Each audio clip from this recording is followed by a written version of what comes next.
Durante décadas, ensinaram que a guerra é uma ruptura, um evento extraordinário que interrompe a normalidade das nações, o momento que a política falha, a diplomacia se esgota e a violência assume o lugar do diálogo. Mas essa narrativa, embora confortável, talvez esteja profundamente equivocada, porque para os estados poderosos, a guerra não é exceção, ela é parte do funcionamento.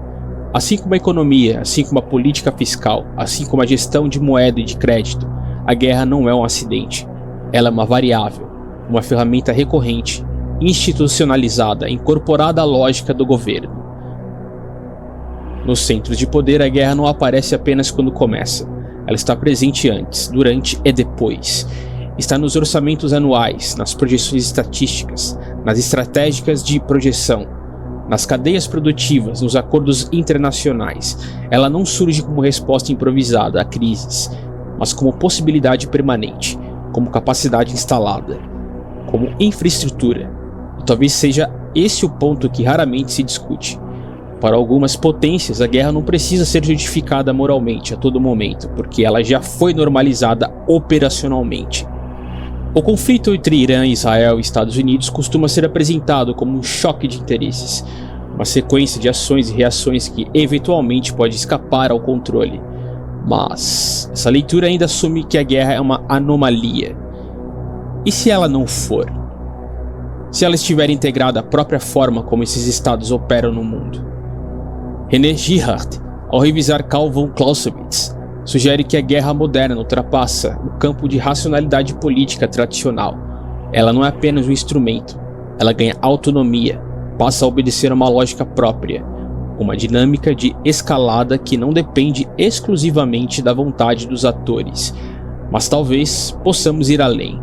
Essa autonomia não surge do nada, ela é alimentada por estruturas que a tornam não apenas possível, mas necessária. Por quê? Em algum nível, a guerra deixou de ser apenas uma decisão e passou a ser uma condição. O Irã, nesse cenário, não é apenas um adversário regional. Ele ocupa uma posição estrutural dentro de uma arquitetura maior, um ponto de resistência que impede a estabilização completa de uma ordem geopolítica ocidental. E é justamente essa instabilidade controlada que mantém o sistema ativo. O Irã precisa ser contido, pressionado, sancionado, mas sua existência como ameaça contínua também cumpre uma função. Ele mantém o sistema em movimento.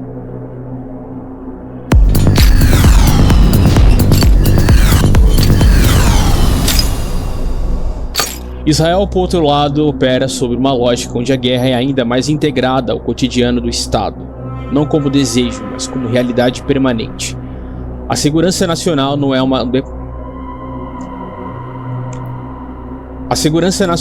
um departamento, é uma condição de existência. E quando a existência está em jogo, a guerra deixa de ser episódica, ela se torna contínua, latente, sempre possível. A hipótese de um Irã nuclear nesse contexto não é apenas um problema geopolítico ocidental, é uma linha de ruptura. E diante de uma ruptura potencial, a guerra não é exceção, é antecipação. Mas há uma camada ainda mais profunda, onde essa naturalização se revela de forma mais clara.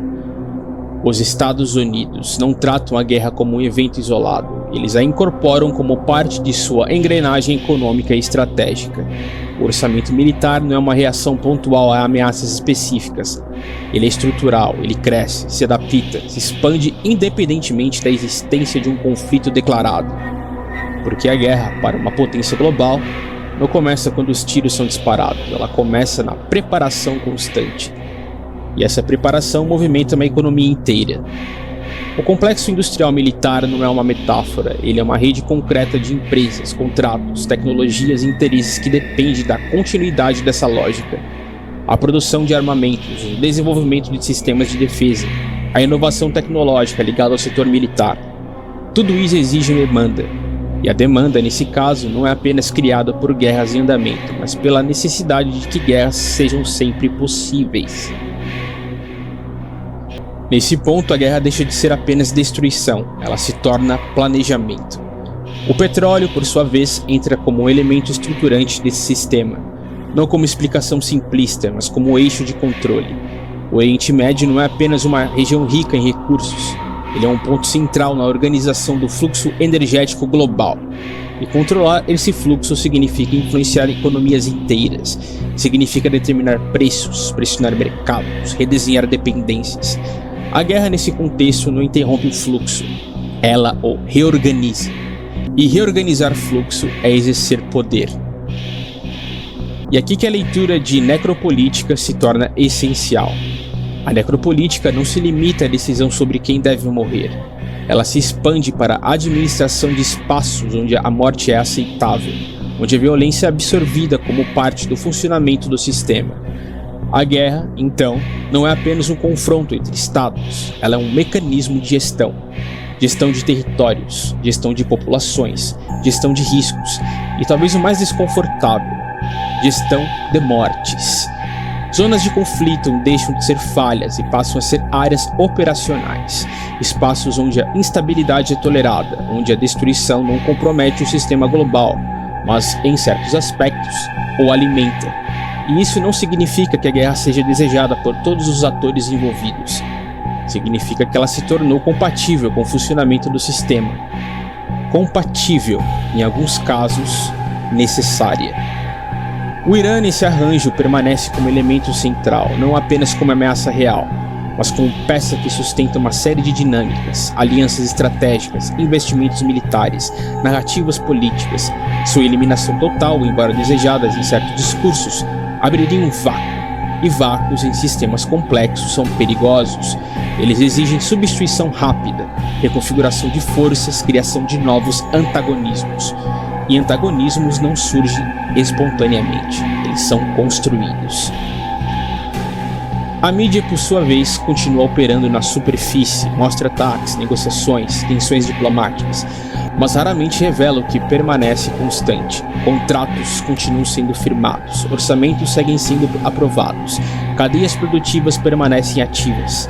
A guerra pode escalar ou recuar, mas sua infraestrutura não desaparece. Ela permanece pronta, disponível, operacional. E talvez seja isso que redefina completamente a forma como devemos olhar para esses conflitos, não como eventos isolados, mas como manifestações visíveis de um processo contínuo, um processo onde a guerra não é apenas tolerada, ela é integrada. Assim como a economia organiza produção e consumo, a guerra organiza poder e influência. Assim como a política fiscal regula fluxos financeiros, a guerra regula fluxos geopolíticos. Assim como a inflação corrói valor ao longo do tempo, a guerra corrói territórios, vidas e estruturas, mas dentro de limites que o sistema consegue absorver. E quando algo se torna absorvível, ele deixa de ser exceção, ele se torna rotina. Se René Girard estivesse certo, então já não estamos diante de conflitos que podem ser plenamente encerrados por decisões racionais. Estamos diante de um sistema que incorporou a guerra como parte de sua lógica de funcionamento. Um sistema onde a paz prolongada não é necessariamente objetivo, mas uma fase temporária entre períodos de tensão. O que está em jogo não é apenas quem vence ou quem perde, é a própria continuidade de um modelo que depende, em alguma medida, da existência constante de conflito. A guerra, nesse sentido, não é mais o oposto da ordem. Ela é uma das formas através das quais a ordem se mantém.